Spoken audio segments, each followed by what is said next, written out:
carved, shallow but deliberate, into the underside of the desk, barely visible unless you were lying on the floor like I was. 5 lines.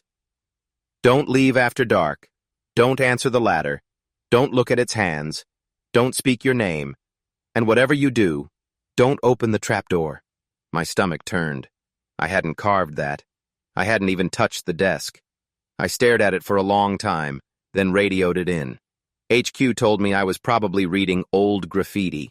Said a guy stationed here a decade ago used to write creepy poems.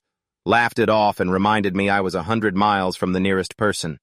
But that didn't explain the 6th line I found the next night, or how it was fresh. It doesn't like being watched. That was carved into the window frame.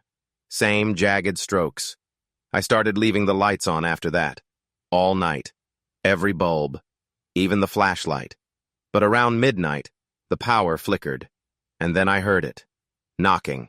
4 slow knocks from beneath the trapdoor. Not from the ladder. Not from below. From inside the room. Under the floorboards. I didn't move. Just stared at the hatch. The bolt was rattling gently.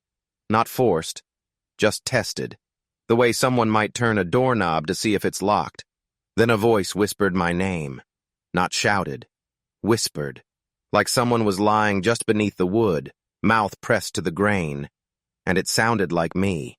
I stayed frozen until the first light of dawn pushed through the windows. When I finally moved, I found something by my cot. In the dust. Footprints. Bare. Human-shaped. But wrong. The toes were backwards. The next day, I tried to convince myself I was dreaming. I opened all the windows, let the wind in, took a cold sponge bath. Anything to break the spell. That's when I noticed the trees. They were closer. I don't mean they felt closer. I mean they were. There used to be a clearing around the tower, 50, 60 feet at least. Now the pines pressed just below the window ledge. Needles brushed the glass.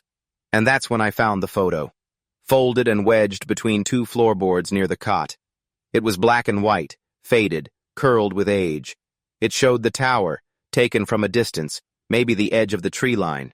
But something was wrong. There was a figure standing at the top of the ladder, just under the hatch. Tall, thin, too thin. Arms long enough to bend at the knees, fingers that trailed below the rungs. The face wasn't clear,